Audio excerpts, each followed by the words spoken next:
New Yorker, kind of, like that kind of guy. Right. But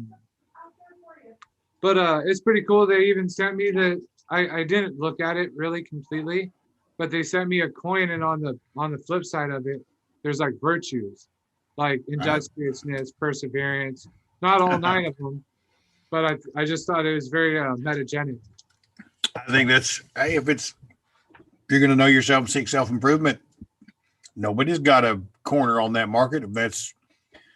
You start somewhere, you just start. I think that's the biggest thing that people get confused on is I don't know where to start. But for me, it was just go. I already do most of it, but yeah, I challenged my boss to it because she's a single mom and makes a bunch of excuses. So like, but once I gave her that challenge, she picked it up and like she stays accountable. She'll send me like the screenshots of the distance and the time she's done, and it's been pretty cool. That is cool. I'm going to talk about some things that are going to be difficult for you here tonight, Sean. That's all right. Okay, good deal. Can you see this, Brian? I don't think you can. No. I can't see it. Hang on just a second. It's not bright enough. It's my 24-year chip. Yeah, I was going to say, yeah. Congratulations. 24 years, man. That's amazing. Isn't that awesome? Oh, it's taping already? Yeah. Oops. Oh, well. Anyway. Well, you're on YouTube. Everybody, hey, if somebody achieves 24 years of sobriety, that still deserves recognition, even if it is supposed to be anonymous. I think that's a great thing. Yeah. Matter of fact, I think that's a really great thing. When was your birthday? Yesterday, but May 15th of 97. Congratulations. I'll tell you, my path got a lot better once I started following heathenry. A lot better. It lines up so well with you put in what you get out. You do the work, you get the results. Holy moly. I think there's something about not relying on a different outside source to handle what's going on within us. Absolutely. We'd be taking responsibility for that changes the dynamics of all of it. And hey, who knows? I don't really care how people get here. I'm glad that they do get here and that their lives do get better. That's got to be the biggest thing. Yeah. And I think I think that's pretty much what I want to talk about was the question and answer well scenario, because it ties into leadership principle number 2, which is be technically and tactically proficient. So how do we turn that into something that might work? I mean, because we know that it works in the military. It works in the physical and the mental. Why would it not work in the emotional and the spiritual as well? What would it look like? One of the biggest problems we have within Asatru is this recurring theme of Aryan ideologies. And I read the articles and I read what they write and I read the things that they post and I see the things that are pointed out. And perhaps it is my own arrogance and my own hubris, but what I see are individuals that have not or could not measure up to a certain standard to inspire people to want to follow them. And so they fall back on the low-hanging fruit of creating righteous indignation among those they would want to be there. They'll get the young and the dumb, the people that are, at the lowest point of their lives, willing to do just about anything to salvage what's left of their ego, or perhaps create a new one or make it stronger in a different manner. Nothing does that quite like hate. Nothing does that quite like the idea of we was Kangs, because that's exactly what I hear every time I hear these people talking. See, when you look at this, at the history, I have a history that I read in a post the other day that was quite interesting. It outlined much of the what they believed to be the history of the Aryan invasion of Europe and the corded ware culture and the domination of pre-existing cultures, and they became the Celtic, and then they went on down to India and conquered India, and then we get the Bhagavad Gita and the Aryan invasion of India. But that's like saying that everybody that follows Asatru is a Viking. The things that were mentioned represent about less than 1% of understanding of the history of the migration of peoples across the face of this planet. It represents less than 1% of understanding of the influence of Denisovian and Neanderthal cultures on our culture.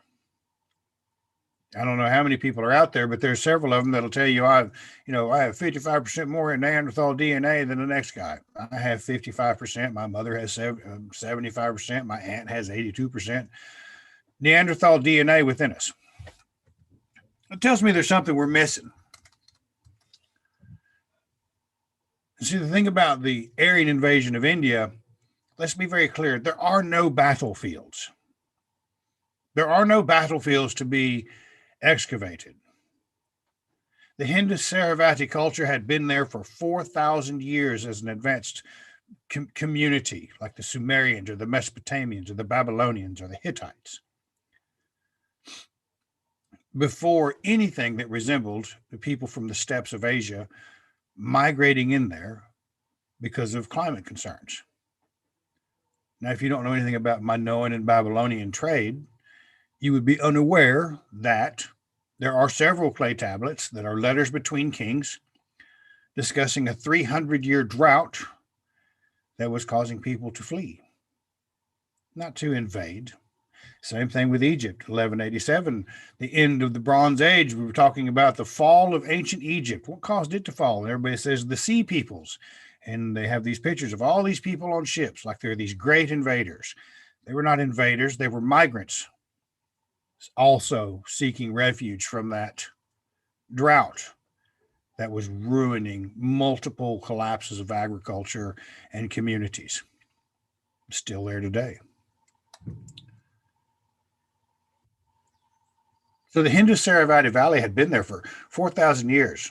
And the word of mouth, the mentor-mentee training that the holy men, the spiritual leaders of that ancient faith promoted was finally put down on paper about 1,200 years ago, about 1,200 BC. But what it talks about is great rivers flowing through the Hindu-Saravati Valley, which is a desert now. So you go all over India, and every holy man would tell you the same thing, and they've been doing it for thousands of years before anyone from Central Asia showed up and decided to put it down on paper. Largely, it was put down on paper because of the invasion of Muslims or other tribes, Buddhists trying to destroy things, because they were also militant at one time. What we end up with is this unique conglomeration of thought and ideas centered around an idea that so terribly resembles we as kings that we have a right to practice this. If you look, and what bothers me the most about it is if you look at Christianity or any of the other faiths of this world, there's only one that's telling you that I have a right to be here and I have a right to protect my borders at any means cost to secure a future for my people. And it ain't us. But that will be the chosen enemy. So what you have are all of these arguments that represent less than 1% of the accumulated knowledge being used to support a position. This is not being technically and tactically proficient. And furthermore, it is not anywhere near the ability to question and answer well. It is trying to inspire righteous indignation. Same thing happens with people talking about the economic revival of Germany, turning it around after World War I, socializing the businesses, nationalizing the businesses so that they would produce and everyone would have a job, without any kind of consideration for who would consume those products. The only thing you can do with a country once that's beginning to produce a surplus of product and creating a massive inventory is find a way to get rid of it. It's the best way to do that. War, of course. We have all of these individuals who do not have degrees in economics, nor can they balance their own fucking checkbooks, telling me how they understand the great economic revival of Germany. And we've been using that, certain aspects of this community have been using that as a justification to follow this faith. Why? Because we have failed to provide an image of what it means to be successful following this faith. We have failed to lay out an idea of what you will become. Even if you go to get sober, there are promises. We will intuitively know how to handle situations which used to baffle us. So on and so forth. What does it look like to follow this faith? Can we question and answer well by parroting the ideas of lesser men? I doubt it. Most of us don't even understand much of this lore. See, when you look at the Vafthrûthnismál, oh, the spake counsel me, Frigg, for I long to fare, and Vafthrûthnir fain would find, fit wisdom old with the giant wise, myself what I seek to match. That's an idea that resonates within so many of us. This desire to question and answer well. And when I say most of these jokers are out here leading with the chin, these uneducated, uninspired, uninitiated individuals spouting off this knowledge they believe they think they understand, all they're doing is identifying themselves. There's no will to match. There's no follow on to look at something that might disagree with the viewpoint. Is a threat to the ego, and very rarely is it ever done. To be able to question and answer well, to be technically and tactically proficient in anything we wish to do, we have to understand all sides of what's going on in the world around us. We cannot put blinders on and talk about reading some of that dumbass shit from the 80s that left us with a dead Jew and a bunch of men in jail and call that good and a foundation for a spiritual movement. How does that promote my spirituality? How does that allow me to have peace? How does that allow me to foster the courage necessary to defend my home? There are many arguments out there that they're trying to replace us because of media and advertising and television. There are 850 million Caucasians in the world. There are 7 billion people in the world. Media companies want $1 from all 7 billion. If everything looks white, are they going to be able to get those dollars? We've got to be able to look at everything. And in the end, the answer that must come to fruition is the idea that all of that horseshit is irrelevant to me building a spirituality I can live by. One that allows me to honestly and courageously examine myself to become who I'm supposed to become, to live the life I'm supposed to live, to indulge in the short-sighted ideas of sacrifice. No, not sacrifice, of struggle, of being the victim. You just don't know it. Is tantamount to giving the wrong answer. Odin goes up against the Vafthrûthnir, knowing full well the wager will be his head.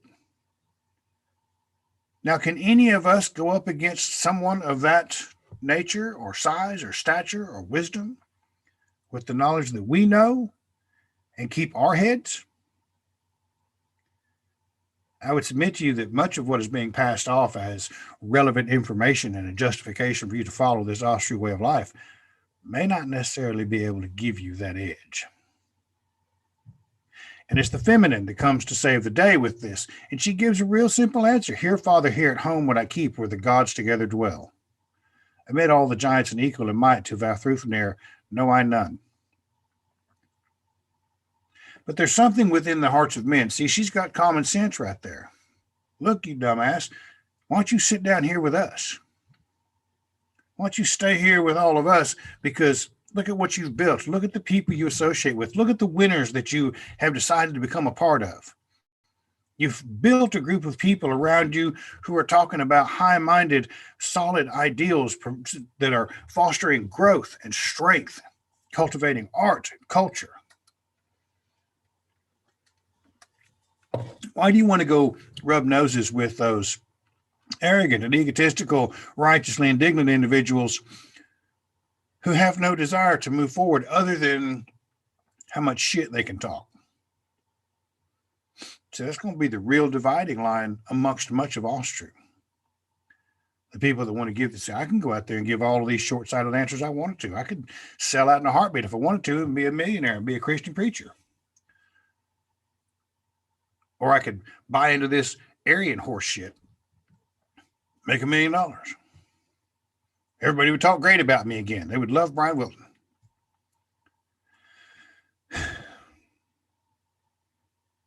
But much in the same tone that I think Buddhism isn't really that good because it doesn't really take you anywhere, I think the same thing about both of those ideologies.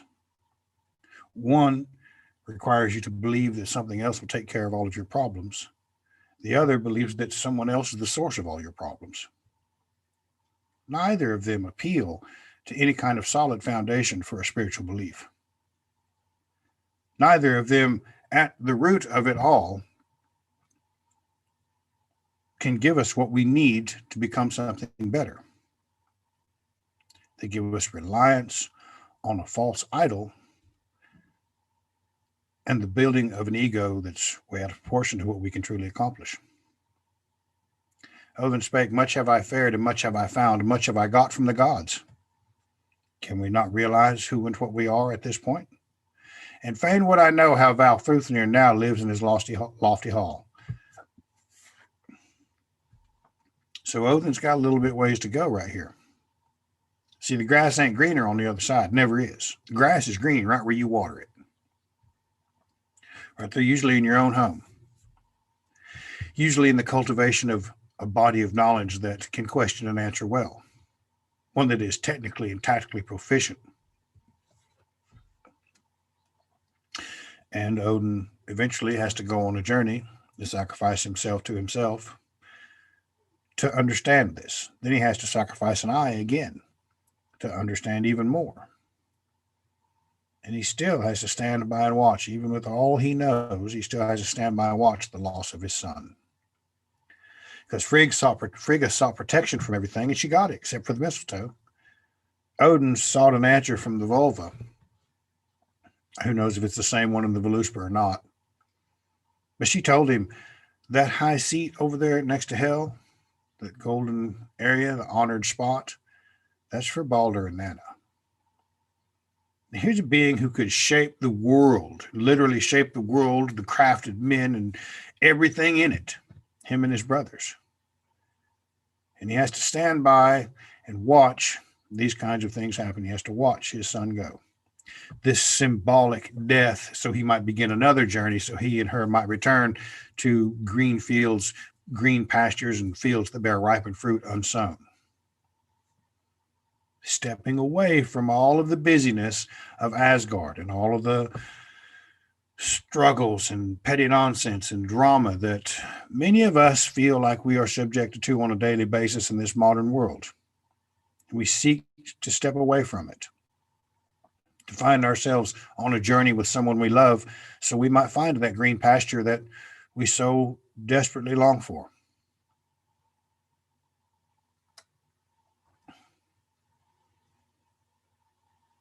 I see that feeling in people.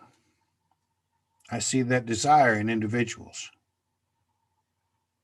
But these ideas that would suggest half-truths as if they might be legitimate reasoning are so many weeds in the garden. Odin spake, Frigg spake, safe mayest thou go, safe come again, and safe be the way thou wendest. Father of men, let thy mind be keen when speech with the giant thou seekest. You know, there's something inside of us that wants to explore a new frontier. The one thing that the negative attitudes that I have fostered in my life has done for me has it has prohibited, it has limited my ability to go explore those grand frontiers.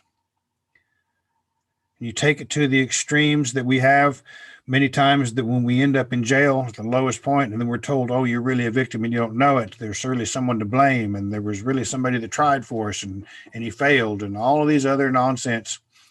We're trading one devil for another.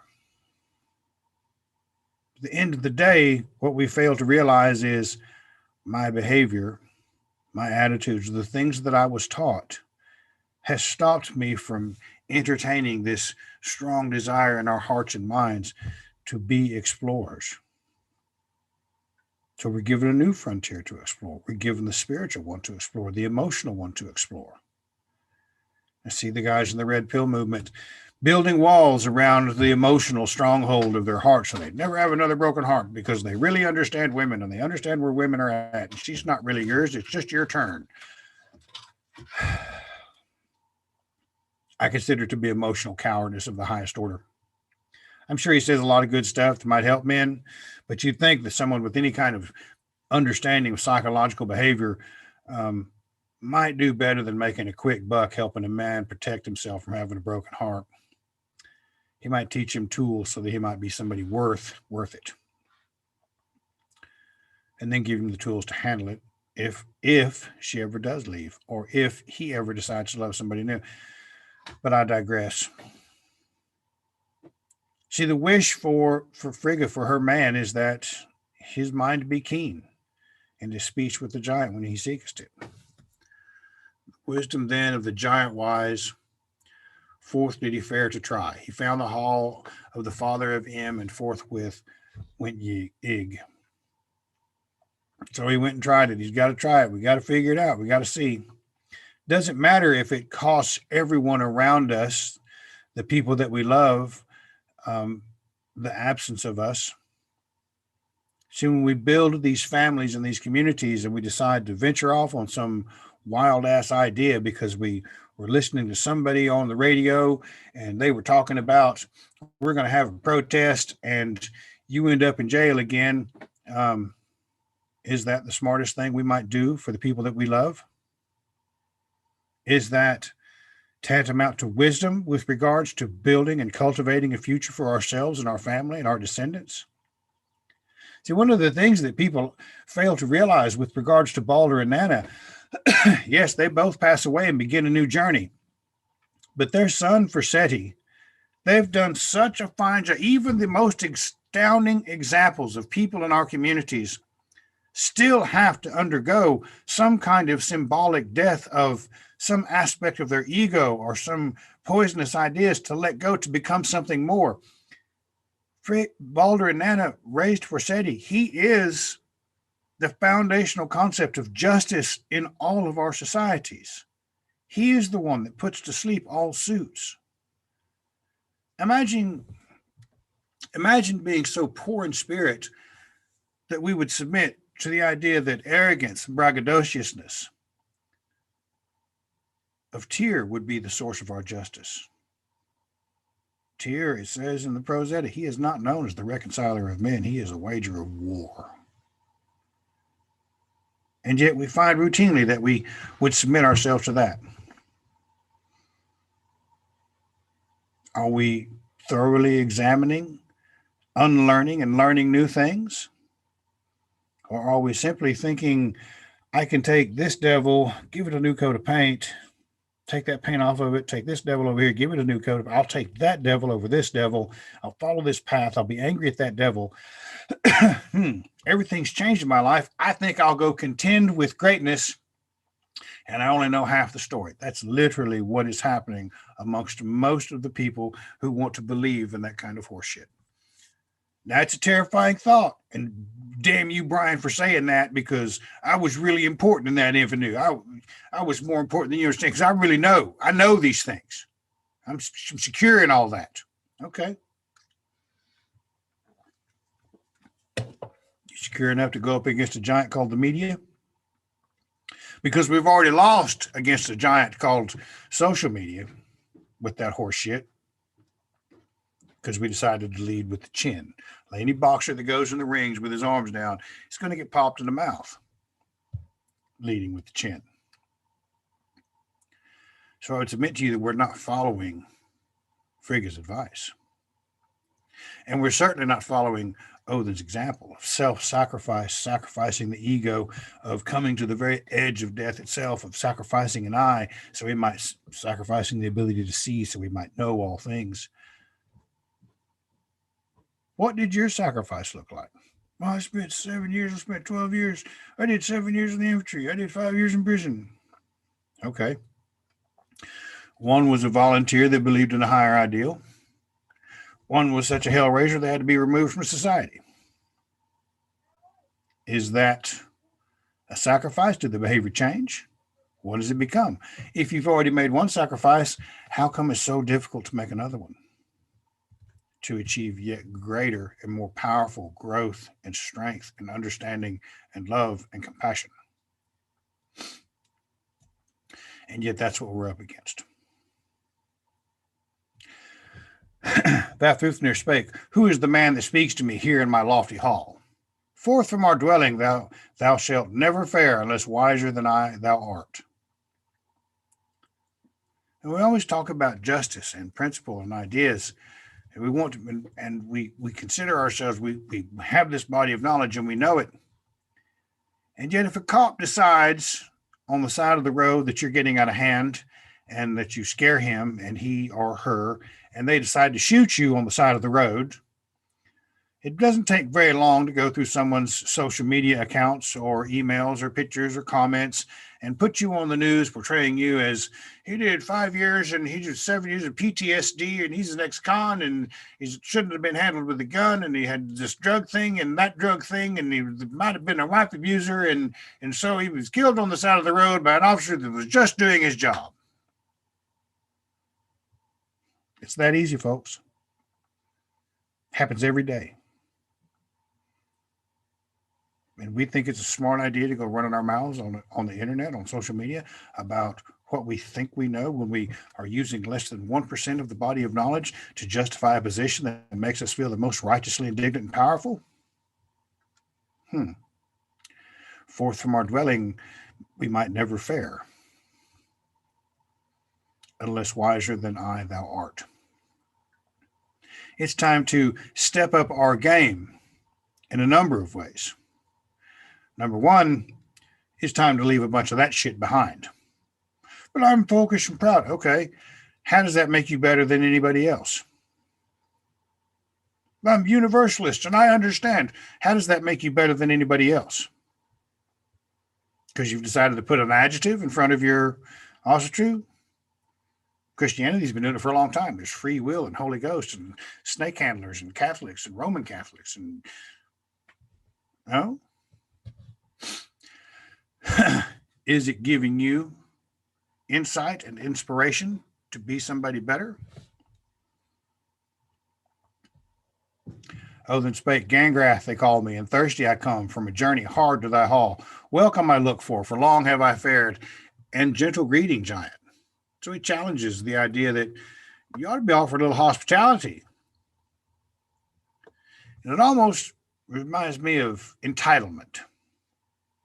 You see that kind of idea. It's not technically or tactically proficient. Well, I have showed up at your doorstep, and you should be glad because of all of the things that I know. Really?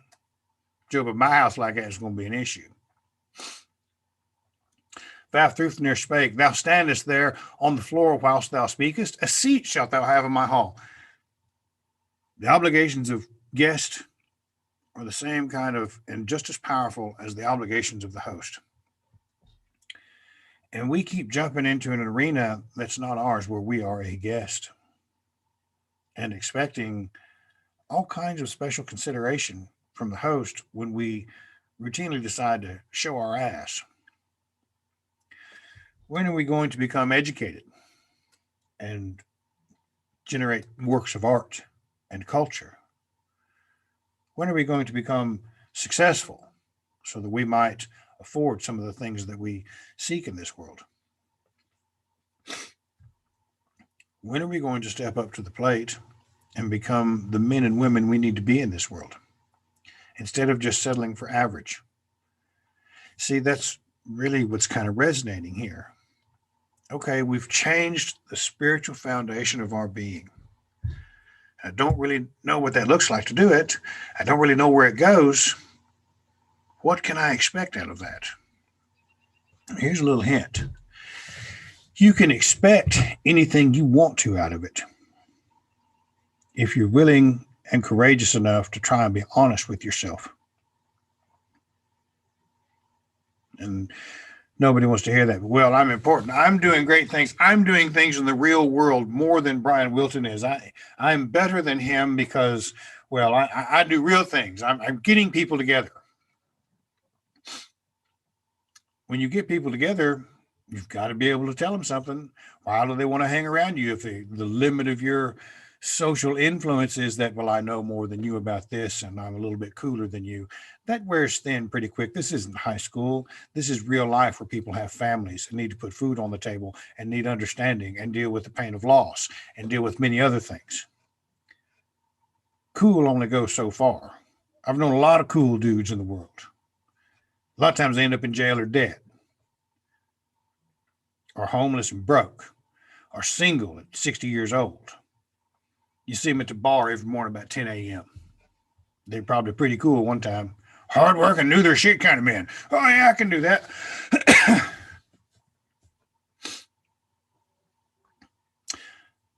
Let's see. Then soon shall we know whose knowledge is more, the guest's or the sage's gray. Insofar as gray hair is concerned, the only thing I can tell you is that no one's really going to take you serious in this world till you have a little gray hair. But that doesn't apply to women. Oh, then spake, if a poor man reaches the home of the rich, let him wisely speak or be still. For to him who speaks with the heart of heart, will chattering ever work ill. Surprise, surprise, surprise. For to him who speaks with heart of heart.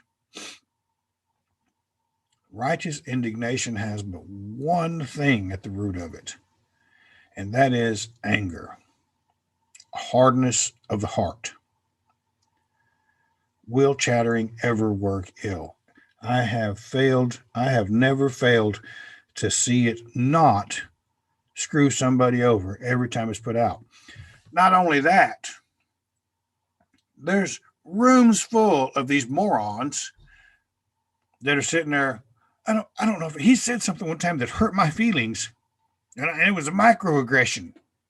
Holy shit. How are we going to contend with that? Well, we go past them. We set an example that cannot be sullied by the comments of petulant children in the street, spoiled brats marching in the street because I need somebody to take care of me and we need communism. Yeah, whatever. Okay, good. Go for it. Have at it. Let somebody else tell you how to live your life. It's our obligation at this point, this lifeline that we've been given to follow this life of Asatru, to stop this hard-hearted chattering of our mouths and demonstrate some kind of success in this world, to be the kind of leaders we need to be the men and women who raise children who are the foundation of justice in a society. Would it kill us to do that? Or will we raise them to do the same things we did and get us about as far as we got?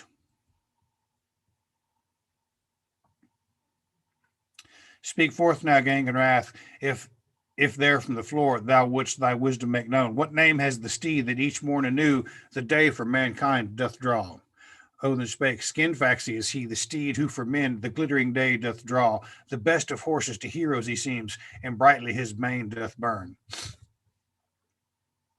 So here's Vafthrûdnir.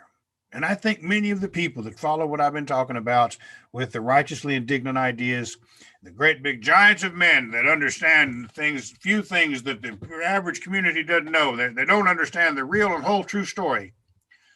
I don't think you understand it either. I think you're a big blowhard full of your own ego.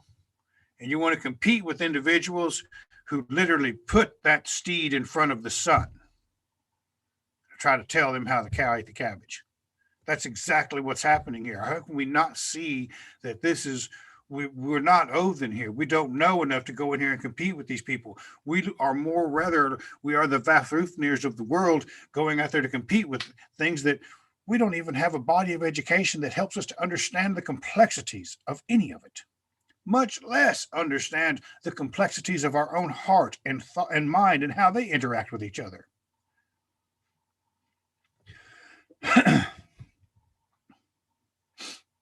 Speak forth now, Gangenrath.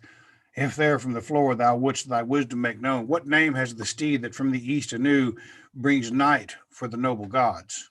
Hrimfaxi named they the steed that anew brings night for the noble gods. Each morning from his bit there falls, and thence both the dews and the dales.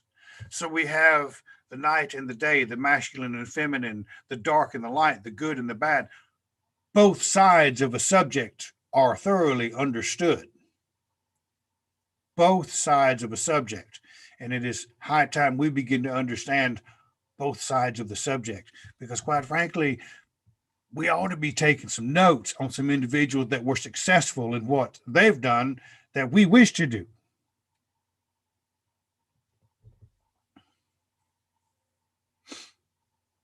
Speak forth now, Gangenrath, for if there from the floor thou wouldst thy wisdom make known, what name has the river that twixt the realms of the gods and the giants goes? Then spake, Ifing is the river that twixt the realms of the gods and giant goes. For all time ever open it flows, no ice on the river there is. So now we're understanding the differentiating line between two different types of individuals, two different types of beings. It's never frozen. It's a clear running river. But both of these individuals understand the clear delineation between the individuals. And it's okay that they know that difference. Then spake, Vafthrûdnir spake. Speak forth now, Gangenrath, if there from the floor thou wouldst thy wisdom make known. What name has the field wherein the fight shall Surt and the gracious gods? Then spake, Vigorith is the field wherein fight shall meet Surt and the gracious god. 100 miles each way does it measure, and so are its boundaries set. We keep contending in these battles against so many different things, so many ideas that are the hot button issue of the day. We have no clue the nature of the battlefield upon which we engage these subjects. We have no clue the boundaries that are the corners of where we are marking our engagement. We are competing in a battlefield completely blind because we're not educated enough. We don't have enough resources. We don't have enough people together. We're not providing that spiritual impetus that will unite people far beyond what the ideas of righteous indignation might ever accomplish. We've been trying the ideas of righteous indignation for 40 fucking years. How far has it got us? Oh, there's a bunch of us, all right. There's a bunch of us all sitting around talking about what we think we know. Can we even be a decent guest and a host to someone we don't agree with?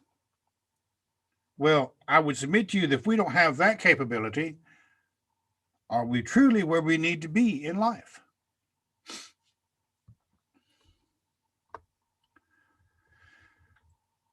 Wise art thou, guest. To my bench shalt thou go. In our seats let us speak together. Here in the hall, O heads, O guest, shall we wager our wisdom upon. Then spake, first answer me well, if thy wisdom avails, and thou knowest it Vafthrûdnir now. In earliest time, whence came the earth or the sky, thou giant sage? Out of Ymir's flesh was fashioned the earth, and the mountains were made of his bones, and the sky from the frost cold giant skull, and the ocean out of his blood. See, there's an understanding of the world that they operate in, beyond what we are currently calling an understanding of the world we operate in. See, once you have an understanding of that world, it's no longer a conspiracy theory. Now we have a clearly delineated ideas of that's out of line and doesn't fit in this world. Once you have that, you have the ability to generate action against it. We keep battling on social media platforms that we consider to be battlefields we don't know the boundaries of or understand the limits of, against individuals who have a body of knowledge sometimes far greater than ours. It is time for us to begin to understand the complexities of the world we live in, not the way we wish it would fucking be, not the way we think it ought to be, not the way we think that history made it because I know about 1% of all of this and it makes me feel right. You're still dumber than a sack of cat meat. Understand the world you live in right now if you want to be successful at what you wish to achieve, at what you wish to stand against. And if there's any legitimacy to it whatsoever, once you have that understanding and comprehension of the world you live in, the earth, the sky, the seas, hell, the material your home is made from, now you're going to have ability to form a clearly delineated train of thought to contend with those things that might really be a threat against your family. Until such time, cop can shoot you on the side of the road, put your image on the news. They've been to jail. They had drug addiction. Kids been taken from them. They were abusive to their spouse.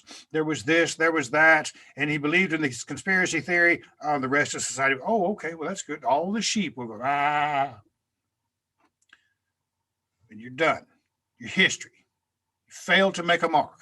Less than the puff of a gunshot. Less than a puff of smoke. For all of our much vaunted knowledge and understanding that we thought made us important. That's how fast an ego is spent. Next, answer me well if thy wisdom avails, and thou knowest it, Vafthrûdnir now. Whence came the moon over the world of men that fares, and the flaming sun? Vafthrûdnir spake. Mundilfari is he who begat the moon, the father, and fathered the flaming sun. The round of heaven each day they run to tell the time for men. And that's so vitally important. Every ancient thing that we know of on this planet, every great megalithic structure, every great pyramid, city, everything was lined up with a solstitial and lunar alignment to tell the time for men. And we're using a fucking digital clock on our phones like we think it might be right. Everybody else operating this, so it must be right. Understanding the patterns of this world we live in, when to plant, when to hunt, when to fish, when to love, when to fell wood. How many of us have that understanding now? There's the common sense of being able to operate in the world we live in. We are lurching about like babes in the wood on this digital battlefield we cannot begin to contend against. Learn the seasons. The reason the holidays are there, to mark the passing of these seasons and these times, to govern the time for men, to tell the time for men. This is a gift from the gods, not something to labor under or be angry because we don't have enough of it, but a gift. You got things to do. If you want to be upset because you didn't get enough done, get your ass out of bed in the morning or be quiet about it. Odin spake, third, answer me well, if wise thou art called. If thou knowest of Vafthrûdnir now, whence came the day over mankind that fares, or night with the narrowing moon? The father of day is Delling, and the night was begotten by Nor. Full, moon, and old by the gods were fashioned to tell the time for men.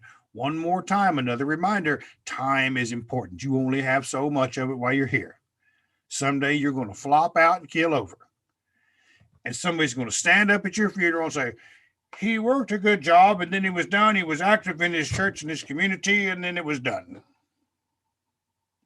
And that great desire that we have within ourselves to want to explore something, to want to explore a frontier, be it emotional, spiritual, or physical, will have never manifested because we were too busy sitting around thinking, well, I know enough to feel like I'm right about something. That's what I'm going to go with. And never went any fucking where. Fourth, answer me well, if wise thou art called, if thou knowest Vafthrûdnir now, whence did winter come, or the summer warm, first with the gracious God?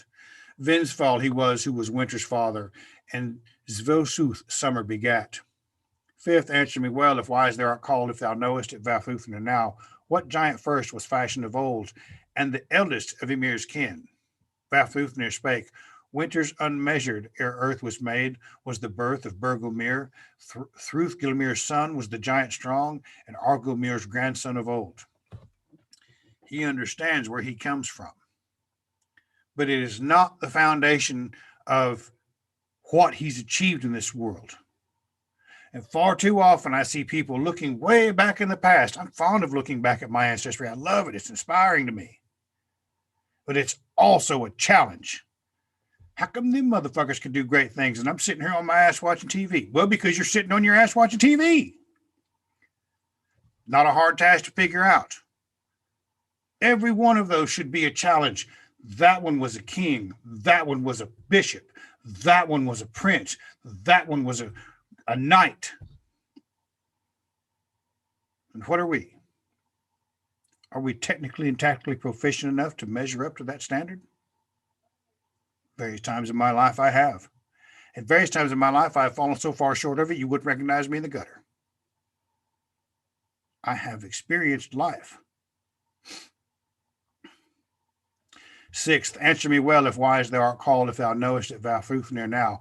Whence did Ergumir come with giant's kin? Long since, thou giant sage. Down from Elivigar did venom drip, and waxed till a giant it was. And thence arose our giant's race, and thus so fierce are we found. There's his righteous indignation about his ancestry. This giant, this ego-filled Jotun, just now told Odin, the reason I'm such a badass is because I was from Elivigar and the venom drip and waxed to the giant it was. And it's the same kind of horseshit I hear when people talk, we was Kangs or I'm an Aryan blood. Shut the fuck up. You work at a 7-Eleven. So how far is that going to get against Odin, the literal creator of the world, the individual that knows and understands how all of this works so intricately because he made it?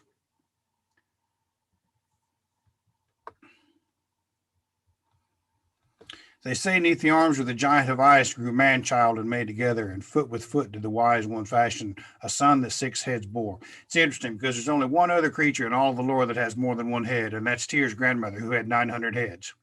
Which I always think is funny because she's over there cooking biscuits or some shit, and he walks in the door and 899 heads look at him, give him the old full face. What's he doing here? One's still cooking biscuits and shit. But I digress.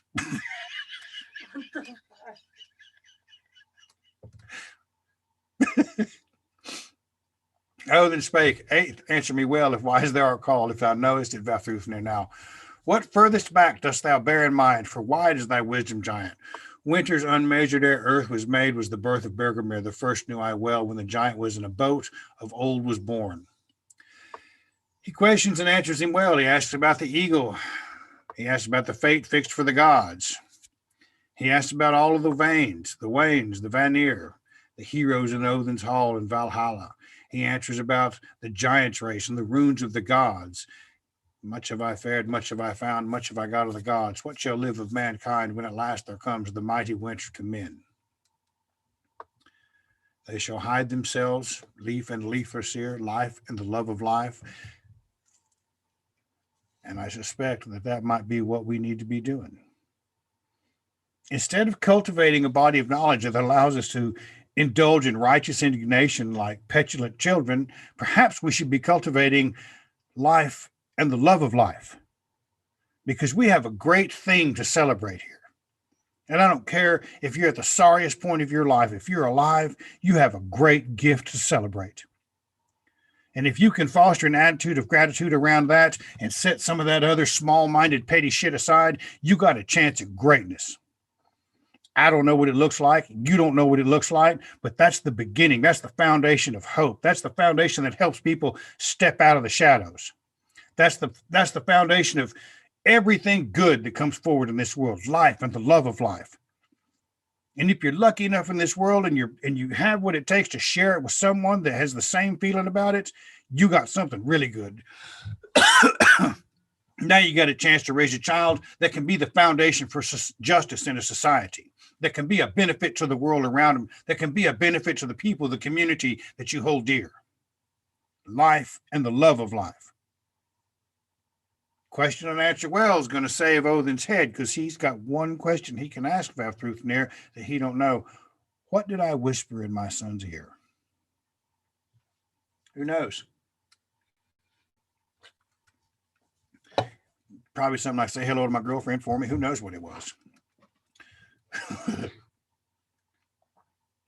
Cultivate life and the love of life. Much have I fared and much have I found. Much have I gotten of the gods. That is life and the love of life. Asatru should be a never-ending celebration of that. It should be a never-ending celebration of that very idea in your home, with the people you love, with the world you live in. Do you realize how clear things become when you have the ability to celebrate life and the love of life? The world could literally burn away. It just says it right there. The world can burn the fuck away. And I have life and the love of life. I have something special Asatru has given me I never expected. And it's those two ideas right there, life and the love of life. That's where we're going with all this. That's where it should be leading. And that's where it's going to lead in my life and those people that want to listen to what I have to say. The rest of them go piss up a rope. Anyway, that's all I got. I appreciate everybody joining in. I hope you enjoyed on YouTube tomorrow. I will be having another video on Patreon about technically and tactically proficient this week. I look forward to you joining me there. Thank you very much. Hey, Brian. Yes. I thought you said there was going to be something I wouldn't like. Yeah, I never can tell. I just stir in the pot with you, buddy. I was leaning in for it. Well, it's just I knew the things that you probably thought would have been a little hot button with me. Well, I also know who you're with, and she won't put up with that shit. But it's also what made us vibe so well, even from the first date. Because, you know, like, how is it you meet this person? You know, out of all the people in this world, you know, you meet this person, and not only does she, like, she has the same faith as you, pretty rare, and you practice the same way. You know, she wasn't like Wakatru or Universalist or any of this stuff that you know, she wasn't any Shit, man. well, she wasn't anything that I would want to change. You know, she was everything that I wanted in a woman, including, like, I have my racial beliefs, but those racial beliefs are founded in self-pride. I see hate as a Well, character. you see what I'm saying? You know I what I mean? get you, man. I found one that's got my birthday. Yeah. Wow. We have the same birthday. That's Yeah, awesome. And it so, is awesome. And every time we argue, it's like tying two cats together by the tail and throwing them over a clothesline. It's just terrifying and it's magnificent glory. And then we make up and it's okay. right. But I imagine you make What, up say it? pretty quick. She said I'm a stubborn asshole. Yeah. Well, and that's the thing. Like, I had I think I heard that too. I had a pretty good advantage though, that I was my older brothers. They raised me right, you know, and my mom was also a folkish heathen, and she had tried to ingrain some beliefs in me. But when I was a kid, like, I accepted it to a certain extent, but I fell in line, unfortunately, but fortunately, I fell in line with the Christian identists, and I was like, I get it. I was very, very, very involved in that world, and I saw it for the snake oil salesman that it was.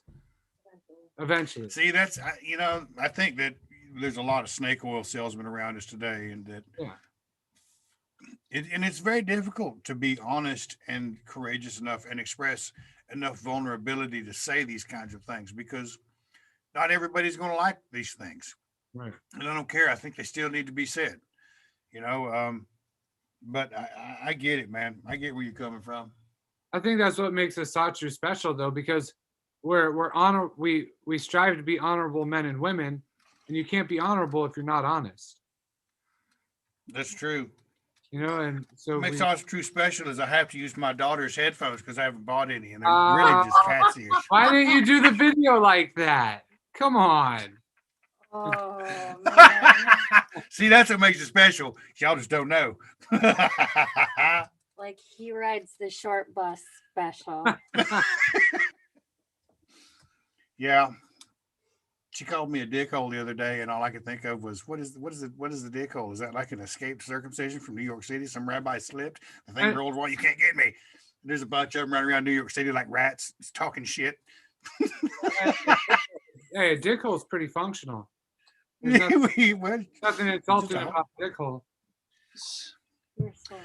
So a rabbi retires and he walks into a leather maker store and he has 3 shoe boxes. The leather maker's like, what's this? What am I gonna do with these? The rabbi says, listen, I've been a rabbi for blah, blah, blah, how many years? I'm going to retire. Can you make me something special out of these foreskins? The leather maker is taken aback for a second. And he opens them up, and sure enough, it's a bunch of dick holes. And he says, yeah, come back in a couple of days. So the rabbi walks in there, and the leather maker kind of smiles at him, and he says, okay, what'd you make me? And the leather maker, pow, lays a wallet right on the counter. Just grinning ear to ear, just tickle pink with himself. And rabbi, he's kind of tight with the money, And what's this? It's just a wallet. I brought you 3 shoe boxes of foreskins. Were you trying to cheat me out of some shit? Leather maker says, no, pick it up. He picks it up. It's nice, soft and supple, flexible and shit. And he opens it up and holds his money well. Are you still recording? Yes. Oh, And the rabbi's like, wait, there should be more to this. Leather maker smiled at him and said, now rub it. So the leather maker, he holds it, the rabbi picks it up and he rubs it, poof, it turned into a trunk. I've heard it. I didn't. Jen's all like, where's he going with this? Just going all off the rails. I love the way you cuss like That'll dumber get than you a banned sack of from cat YouTube. meat. What'd you say? I said that'll get you banned from YouTube. No, it won't. Nah, You're gonna tell the leprechaun joke, it will. Don't. All right, guys. I'm gonna get off here, man. I really appreciate y'all. All right, man. Yeah. We appreciate you. All right, I appreciate y'all. Take care. Bye, hon. Bye. Bye.